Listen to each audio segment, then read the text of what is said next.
우리 상대성 이론에 대해서 공부했습니다. 그런데 지난번에 공부한 상대성 이론은 특수상대성 이론이었습니다. 특수상대성 이론에서 무엇을 알았다고 했습니까? 특수상대성 이론은 우리한테 무엇을 알려줬냐면 시간과 공간을 제대로 이해하도록 알려줬습니다. 뭘 제대로 못 알았습니까? 네, 제대로 못 알았죠. 시간과 공간이 따로따로 떨어진 것인 줄 알았는데 그렇지가 않다라고 하는 것을 알았습니다. 시간도 공간과 똑같은 존재라는 것을 알았습니다. 그랬더니 무엇을 해결했습니까? 광속은 불변이다라고 하는 도저히 이해할 수 없었던 일을 해결했죠. 그리고 모르는지도 몰랐던 새로운 것들을 알게 해준 것이 특수상대성 이론이었습니다. 우리가 이제 상대성 이론을 제대로 공부하면 알겠지만 우리 지난번에는 상대성 이론에서 간단히 소개만 해서 이렇게 얘기했는데 사실은 상대성 이론은 무엇을 공부하는 것이냐면 동일한 자연현상을 두 기준계에서 보면 어떻게 기술되는 것인가 하는 것에 대해서 이제 공부하는 것입니다. 그 얘기는 아주 간단한 거예요. 여기 공이 하나 가고 있는데 내가 봤을 때 공이 10m로 갔어요. 근데 버스 타고 가면서 보면 어떻습니까? 공이 또 10m로 갑니까? 그렇지 않죠. 속도가 달라지죠. 이렇게 서로 다른 기준계에서 자연현상을 관찰할 때 그때 관찰되는 양들 사이 A 기준계에서 관찰한 양과 B 기준계에서 관찰한 양 똑같은 양을 관찰한 겁니다. 그것이 그 관계가 어떻게 되는가 하는 것을 공부하는 것이 상대성 이론입니다. 근데 그 상대성 이론에 왜 우리가 지난번에 소개한 데는 특수상대성 이론이라고 이름을 붙였냐면 두 기준계에 제한이 있습니다. A 기준계하고 B 기준계하고 서로 상대적으로 A 기준계에서 B 기준계를 보면 등속도 운동을 하는 거죠. 또 B 기준계에서 A 기준계를 봐도 마찬가지로 등속도 운동하겠죠. 이렇게 서로 등속도 운동하는 두 기준계로 제한했을 때 그때 같은 자연현상을 본 거에 대한 이론입니다. 그래서 이건 특별한 경우다라고 해서 특수상대성 이론 이렇게 얘기하는데 아인슈타인이 23살 때 특수상대성 이론으로 광속 불변을 설명함과 동시에 굉장히 큰 성공을 했죠. 그러면 그 다음에 하고 싶은 게 뭐겠습니까? 특수상대성 이론은 두 기준계 등속도 운동하는 걸로 제한을 했다면 제한 풀고 싶어지겠죠. 그래서 A 기준계에 대해서 B 기준계가 가속도 운동하는 것까지 포함시키는 그런 경우로 이제 확장을 하는데 일반화시키는데 그렇게 해서 본 것을 일반 상대성 이론이라고 합니다. 이 일반 상대성 이론으로 가면서 굉장히 어려웠어요. 그것을 어떻게 식 만드는 것이 너무 어려웠어요. 전혀 아이디어가 없었어요. 우리가 이제 이 일반 상대성 이론에 대해서는 이번 학기 맨 나중에 배우는데 정말 어려웠어요. 근데 이때 브레이크스루 아인슈타인한테 돌파구를 준 것이 뭐냐면 신문이었습니다. 뭔가 어려운 일이 있을 때는 일단 좀 생각을 이렇게 하고서 신문 같은 거 보면서 요새는 말 것 굉장히 많지만 옛날에는 신문 보는 것밖에 없었어요. 어떤 신문 기사가 나왔었냐면 당시에 베를린에서 제일 높은 빌딩 꼭대기에서 청년이 실현해서 투신 자살을 했어요. 투신을 했는데 살아났어요. 왜 그러냐면 당시 베를린에는 제일 높은 건물이 3층이었어요. 3층에서는 그냥 꼭 안 죽을 수도 있죠. 살아나니까 어때요? 기적적이다. 그래가지고 인터뷰를 했어요. 인터뷰 기자가 떨어지면서 느낌이 어떻더냐. 그랬더니 자기는 아무것도 못 느꼈다. 이런 이제 대답을 했다는 기사가 나왔습니다. 그거 떨어지고 있는데 느낄 리가 없죠. 누구든지 아무것도 못 느꼈다고 이렇게 얘기할 텐데 아인슈타인은 여기서 이거구나라고 생각했습니다. 지금 그 이거구나로 설명한다면 자, 떨어지면서는 뭘 느낄 수가 있겠습니까? 지구가 잡아다니는 중력을 느낄 수도 있을지도 모르는데 그건 못 느꼈다라고 하는 것입니다. 일반 상대성 이론의 결과가 나중에 뭐냐면 중력, 만유인력이라는 건 원래 없는 거다라고 하는 것이 일반 상대성 이론의 결과입니다. 그래서 이제 우리가 일반 상대성 이론을 공부하겠지만 그 내용을 다 얘기할 수는 없고 일반 상대성 이론에서 새롭게 알게 된 것이 뭐냐면 뉴턴은 질량과 질량 사이에 만유인력이 작용한다. 그래서 지금 우리가 접대 잠깐 소개했듯이 케플러 법칙 설명하면서 이 만유인력을 도입하고 그 다음에 뉴턴의 운동법칙을 도입해서 지구가 태양 주위를 도는 게 태양이 지구를 잡아다니는 만유인력, 이거를 F는 ma에 F자리에 집어넣었더니 잘 설명할 수가 있다. 즉 만유인력을 받으면서 움직이는 운동은 F는 ma, 운동법칙으로 설명한다 라고 하는 것이 뉴턴의 역학이었는데, 아인슈타인은 태양 주위를 지구가 회전한다, 행성이 회전하는 것을 어떻게 설명하냐면 만유인력이라는 건 원래 없었어요. 뉴턴이 착각한 거였습니다. 그러면 질량의 역할은 무엇이냐? 질량은 주위의 공간, 자기가 질량이 있으면 그 주위의 공간을 휘게 만듭니다. 그러면 물체는 어떻게 움직이느냐? 그 휜 공간에서 가장 짧은 거리, 최단 거리를 따라서 움직인다 라고 알아낸 것이 바로 일반 상대성 이론입니다. 그래서 일반 상대성 이론에서도 일반 상대성 이론의 방정식이 있어요. 그것을 아인슈타인의 장방정식이다 이렇게 얘기하는데, 복잡해 보이죠. 여기에 R, 뮤뉴, R하고 밑에 아래첨자 쓴 거 뮤뉴, 이거는 여기다 11, 22 뭐 이렇게 집어넣는 겁니다. 마이너스 2분의 R, G 뮤뉴는 C제곱분의 8파이 G, T 뮤뉴, 이렇게 복잡한데 여기에 나온 항들이 뭐냐면 우변에 있는 T 뮤뉴는 여기에 질량이 들어갑니다. 우리가 특수상대성 이론에서 에너지도 질량과 다 같은 거라고 그랬죠. 그래서 T 뮤뉴는 어디에 지금 현재 있는 질량, 에너지, 운동량 이런 것들의 분포를 나타낸다고 하고, 그 다음에 R 뮤뉴는 요것들을 갖다 미분방정식으로 만드는 항들입니다. 복잡한 항들입니다. 그리고 여기 있는 G 뮤뉴가 바로 뭐냐면 공간의 구조를 대표하는 겁니다. 그래서 요 아인슈타인의 장방정식이 미분방정식인데, 요 미분방정식은 어떻게 하는 거라고 그랬어요? 종속변수를 독립변수의 함수로 구하는 거라고 그랬죠. 여기서 종속변수가 G 뮤뉴, 이 G 뮤뉴의 이름이 메트릭 텐서입니다. 이 메트릭 텐서를 구하는데, 메트릭 텐서를 무엇의 함수로 구하냐면 공간과 시간, x, y, z, t의 함수로 구한다라고 하는 뜻입니다. 자, 이것이 이제 일반 상대성 이론인데, 이 일반 상대성 이론의 장방정식이 풀기가 쉽지가 않습니다. 그런데 이걸 풀면 결과는 어떤 결과가 나오냐? 뉴턴의 운동법칙으로 얻은 결과하고 똑같은 결과가 나와요. 그래서 뭔가 우리가 사실은 주위에서 움직이는, 행성이 움직이든지 돌멩이를 던지면 움직이든지 로켓을 쏘면 움직이는 것들, 이런 것들을 제대로 하려면 아인슈타인의 장방정식을 풀어야 되지만, 왜냐하면 만유인력이라는 건 없는 거니까. 근데 만유인력이 있다고 가정하고 뉴턴의 운동법칙으로 풀면 아주 쉽게 풀어집니다.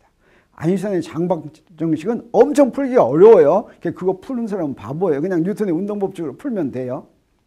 그런데 1924년에 러시아의 물리학자 프리드만이라고 하는 사람이 이 장방정식을 풀었어요.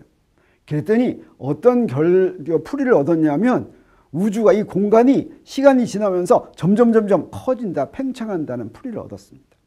이것과 똑같은 풀이를 1925년에 벨기에 신부인 르메트르도 얻었는데, 그래서 일반 상대성 이론에 근거한 팽창하는 우주를 프리드만 르메트르 팽창 우주다 이렇게 얘기합니다.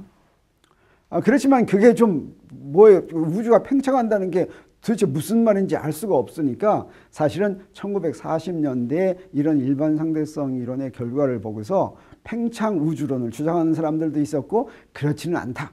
그래서 정상 상태 우주론을 주장하는 사람들이, 이런 사람들이 있었는데, 무슨 일이 벌어지냐면 그 와중에 미국에서 천문대에서, 미국은 당시로는 아주 뭐 산업도 발달하지 않고 아주 깨끗한 촌 같은 데였죠. 여기서 뭐 하는 거 좋냐면 그저 산에서 천문대 만들어 가지고 우주 관찰, 하늘 관찰하는 거, 이런 거 좋았는데, 미국의 부호 로웰이라는 사람이 로웰 천문대를 만들었습니다. 이때 슬라이퍼라고 하는 미국 출신의 학자, 미국에서 태어난 학자가, 그 20세기 초에 물리학자, 이건 전부 다 유럽 사람들이었어요. 유럽 사람들이 미국으로 이민 온 사람들이었는데, 이제 이때부터 여기에 슬라이퍼만 하더라도 이제 미국에서 출생한 이런 사람입니다. 그래서 1912년에 갤럭시를 관찰하는데, 이 갤럭시들이 전부 지구로부터 멀어지고 있다라고 하는 관찰 사실, 실험 결과를 얻습니다.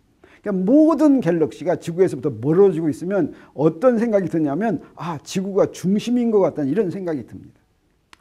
지구가 우주의 중심이라고 옛날에 생각했지만 그 자리를 벌써 잃었죠. 근데 갤럭시들의 움직임을 보면 마치 우주가 중심인 것처럼 보는데, 그렇게 우주가 중심인 것처럼 보이는 걸 알게 한 것이 적색편이라고 하는 빛의 도플러 효과입니다.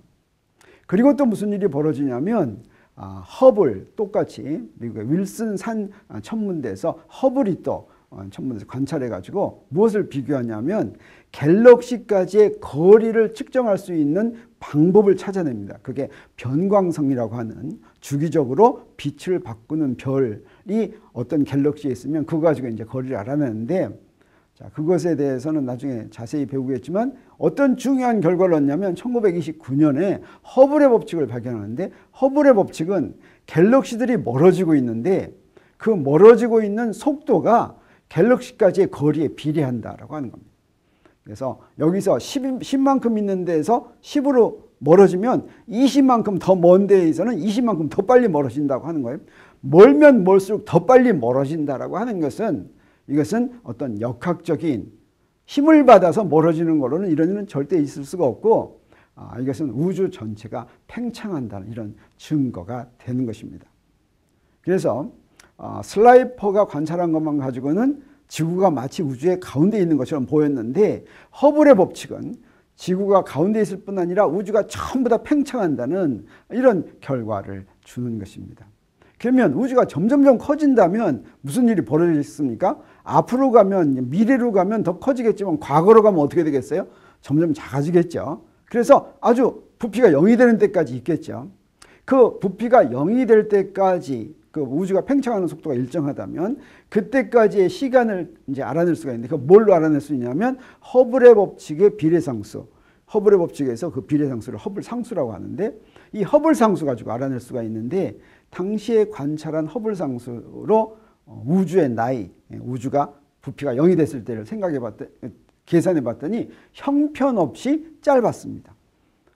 우리 화석이나 또는 뭐 여러 가지 고고학적인 거 가지고 연대 측정을 해가지고 태양계의 나이가 이미 40억 년 이상이 된다라고 하는 걸 알고 있었는데, 이 허블의 법칙으로 알고 있는 우주의 나이는 그보다 훨씬 작았어요. 그래서 우주 나이가 태양계 나이보다 더 작으면 그 안 되니까 허블의 법칙에 의한 우주가 팽창한다라고 하는 것은 이건 잘못된 생각인가 보나 이렇게 생각했었습니다. 근데 무슨 일이 벌어지냐면 1964년에 우연히 미국에 있는 벨 연구소에서 사실은 이때 이제 안테나를 하나 만들어 가지고 그 안테나로 전파를 관찰하는, 전파는 하늘에서부터 오는 라디오파를 관찰하는 겁니다. 그런 걸 관찰하는 실험을 하고 있었는데 모든 방향에서 들어오는 전파를 관찰했어요.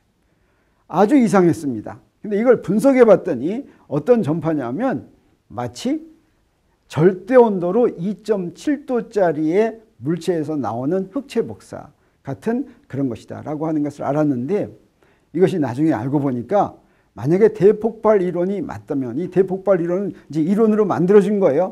무엇이냐면 아까 허블 법칙에 의해서 우주가 팽창한다는데 근거한 대폭발 이론입니다. 일반 상대성 이론에서 예언하고 허블에 의해서 갤럭시를 보고서 우주가 팽창한다는 증거가 생겼고, 근데 우주 배경 복사는 만약에 이 우주가 아주 옛날에 만들어질 때 큰 에너지가 나와서 만들어졌다면 우주가 팽창하면서 식었는데, 식었을 때 지금 계산해 보면 그게 딱 절대온도 2.7도짜리로 식어 있을 것이다라고 하는 증거가 된 겁니다. 그래서 이 우주 배경 복사가 대폭발 이론이 옳다고 하는 틀림없는 증거가 됐습니다. 그래서 우리 정상 상태 우주론하고 팽창 우주론하고 서로 이렇게 서로 싸웠는데, 옛날에는 정상 상태 우주론이 완전히 우세했다면 이 우주 배경 복사가 발견된 뒤로는 정상 상태 우주론은 이제 가버리고 대폭발 이론에 의한 우주론이 옳은 우주론이다라고 하는 것을 확실하게 알게 됐습니다. 그래서 일반 상대성 이론에 의해서 우주의 미래를 예측할 수가 있습니다. 그 우주의 미래를 결정하는 것은 바로 뭐냐면 우주 전체에 포함된 총 질량인데, 그 총 질량이 어떤 임계 질량하고 같으면 이 임계 질량은 일반 상대성 이론으로 계산할 수가 있는 거예요. 이 임계 또 대폭발 이론에 의해서 이제 계산할 수가 있는 것인데 이 임계 질량과 같으면 그래서 관찰된 총 질량 나누기 임계 질량 했을 때 이 오메가가 1이면 그걸 오메가로 놓으면 오메가가 1이면 그러면 우주는 현상 유지를 하는 그런 우주 이런 우주를 영어로 플랫 평평한 우주다. 플랫 유니버스다. 이렇게 부릅니다. 그런데 오메가가 0보다 크면 오메가가 0보다 큰 게 아니라 1보다 크면 다시 말하면 관찰된 총 질량이 임계 질량보다 더 크면 그때는 질량이 잡아다닙니다. 그래서 팽창하다가 멈췄다 수축해서 결국에는 아주 작은 걸로 수축해서 크런치 된다. 하나로 돼버려. 모든 게 그냥 하나로 다 돼버리는 그런 빅 크런치 우주가 된다. 오메가 1보다 작으면 관찰된 우주의 총 질량이 임계 질량보다 작으면 그러면 잡아다니는 힘이 약하니까 우주는 계속 팽창해가지고 끝까지 팽창한다. 이것을 오픈 유니버스라고 이렇게 얘기하는데 우리 아까 우주 배경 복사가 하늘 전체에서 관찰이 됐다고 했죠. 그때는 아주 작은 그런 접시 안테나 가지고 이제 계산을 한 겁니다. 지상에서. 근데 오늘날에는 어떠냐? 오늘날에는 또 탐사 우주선을 발사해가지고 우주에 있는 구석구석을 전부 다 배경 복사를 측정을 해서 그 배경 복사가 미세하게 차이나는 그런 차이를 가지고 대폭발 이론이 어떻게 전개되어 나왔는가 하는 것을 일일이 전부 다 확인하는데 그렇게 확인된 결과에 의할 것 같으면 이 우주는 플랫 유니버스이다라고 하는 증거가 아주 제일 강력합니다. 그 얘기는 뭐냐면 대폭발 이론에 의해서 예상된 임계 질량과 우주에 있는 총 질량이 비슷하다, 같을 것이다 라고 하는 것입니다. 근데 여기서 아주 놀라운 사실이 있는데 사실 우리 우주 전체 질량을 계산할 때 질량은 뭐가 다 포함된다고 그랬어요? 이런 질량도 포함되지만 에너지도 포함되고 뭐가 다 포함되죠. 근데 우리 무엇을 계산할 수가 있냐면 우주 전체에 있는 갤럭시에 의한 질량의 총합을 계산할 수가 있어요. 야, 이 지구처럼 조그만 데서 어떻게 계산할까 이런 생각이 들지 모르지만 사실은 그 어려운 일이 아니에요. 여러분 여름에 휴가 가서 해변으로 가가지고 여기에 모래가 전부해서 몇 개쯤 있을 것 같아 라고 하면 모래 몇 개 있는지 여러분 계산할 수 있겠습니까? 없겠습니까? 또는 측정할 수, 이게 직접 측정하면 어렵겠지만 어떻게 하냐면 여기 조그만 종지에다가 모래 하나 퍼요. 그래가지고 거기에 모래 몇 개 들어있는지 한 번만 세면 됩니다. 우리 뭘 계산할 수가 있냐면 그 모래 개수 나누기 개수를 부피로 나누면 단위 부피에 모래가 몇 개 들어있는지 계산할 수가 있죠. 그래서 해변의 전체 부피를 곱하면 그런 모래의 개수가 나옵니다. 갤럭시도 얼마나 많이 있는가. 우리 근처에 있는 갤럭시, 어떤 부피에 있는 갤럭시를 센 다음에 갤럭시의 밀도를 계산해서 우주 전체 부피를 곱하면 갤럭시 전체 이제 숫자가 나오고 또 갤럭시 하나의 평균 질량을 거기다 곱해주면 우리 전체 갤럭시의 질량이 나오는데 여기서 문제는 뭐냐면 우리 임계 질량이 있다고 그랬죠. 임계 질량, 우리가 필요한 질량, 현재 대폭발 이론에 예언하는 이 우주를 설명해 줄 수 있는 그 질량에 갤럭시 질량 합한 거 하면 얼마쯤 되냐면 0.4%밖에 안 된다라고 하는 겁니다. 갤럭시가 굉장히 큰 것 같지만 필요로 하는 질량의 0.4%. 그리고 사실은 갤럭시와 갤럭시 사이에 먼지들도 많이 있고 뭐 에너지도 많이 있고 이렇게 퍼져 있는 것들이 있습니다. 그런 것까지 다 합하면 갤럭시 빼고 그게 얼마냐면 3.6%. 그래서 우리가 관찰할 수 있는 질량은 필요한 질량의 전체 4%밖에 안 된다고 하는 겁니다. 그래서 96%는 지금 질량이 어디 있는지 몰라요. 대폭발 이론은 어떻게 해서 나온 거냐면 물리학이 발달해가지고 물리학의 꽃입니다. 그래서 인간이 우주를 이해하게 된 아주 틀림없는 그런 이론이라고 이제 알고 있는 대폭발 이론에서 예언하고 있는 질량, 총 우주의 질량 중에서 우리가 관찰할 수 있는 질량은 4%밖에 안 되고 다른 질량은 어디 있는지 도저히 알 수가 없다고 하는 겁니다. 근데 그 중에 또 질량이 있는 것 같다는 그런 증거들은 있어요. 뭐냐면 갤럭시를 볼 것 같으면 갤럭시에 별들이 있습니다. 그 갤럭시의 별들이 갤럭시의 중심부를 중심으로 돌고 있어요. 뱅뱅 돌고 있는데 이렇게 뱅뱅 돈다고 하는 건 갤럭시 중심부가 큰 질량이 있다는 뜻입니다. 근데 아무리 측정해도 아무리 봐도 거기에 질량이 그렇게 없는데 그 없는 것보다는 훨씬 더 많은 질량이 있어야 되게 별들이 뱅뱅 돌고 있어요. 그래서 별들이 돌고 있는 걸 봐가지고는 그 안에 질량이 있다는 걸 예상을 할 수 있는데 측정을 할 수가 없어요. 그건 이제 대략 거기에 갤럭시의 중심부에는 블랙홀이 있을 거로 생각합니다. 이 블랙홀은 굉장히 큰 질량 덩어리지만 우리가 측정을 할 수가 없는 거예요. 이렇게 질량이 있다는 증거는 있지만 측정할 수 없는 것. 이런 거를 증거를 가지고 전부 다 볼 것 같으면 그 질량이 얼마만큼 되냐면 필요한 질량이 23%입니다. 이것을 암흑 물질이라고 부릅니다. 그럼 이걸 다 빼면 이제 뭐가 나오냐면 23%, 4% 하니까 27%가 됐죠. 73%는 증거도 없고 있는지도 모르고 도저히 알 수 없는 질량. 이것을 암흑 에너지라고 부릅니다. 대폭발 이론이 옳다면 반드시 존재해야지 되지만 도저히 찾아낼 수 없는 질량이 73%다라고 하는 것이죠. 여기서 우리 역사가 반복되는 걸 볼 수가 있습니다. 우리 이 강의 처음 시작할 때 이야기한 것처럼 어느 시대나 우리 인간은 당시 알고 있던 자연 법칙이 진리라고 굳게 믿었죠. 그런데 그 진리에 어긋나는 확실한 증거가 제시되면 새로운 자연 법칙을 찾아내곤 했습니다.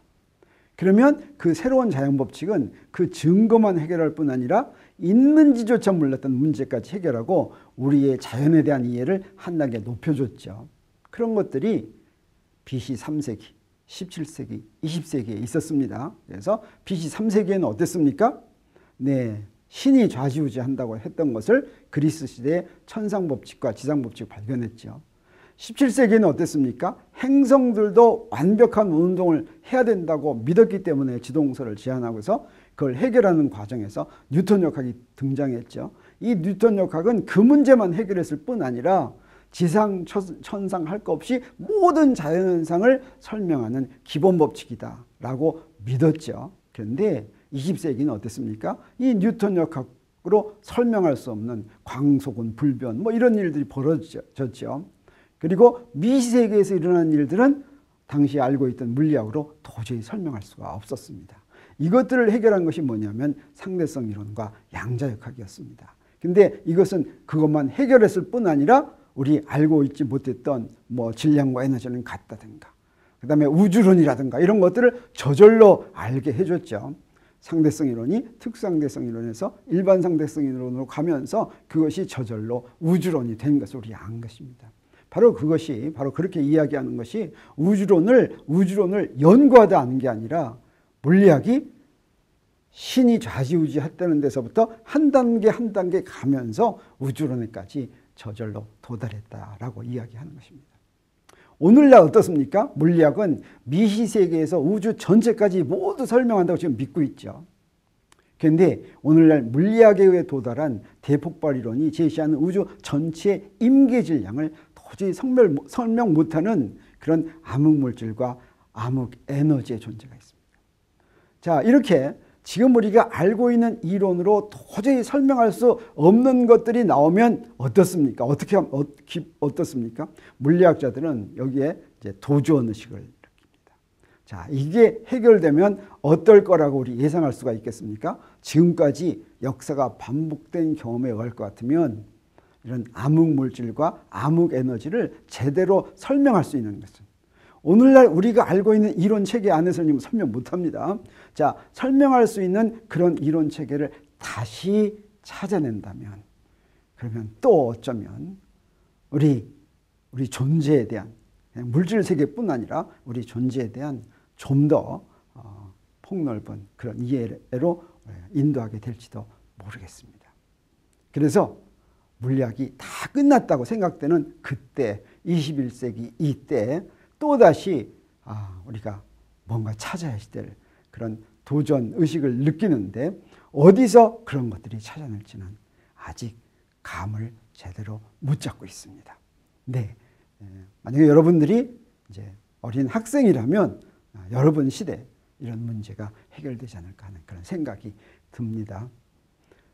이번 주 강의는 이것으로 마치고 다음 주에는 우리 물리학을 시작하기 위한 준비 과정을 합니다.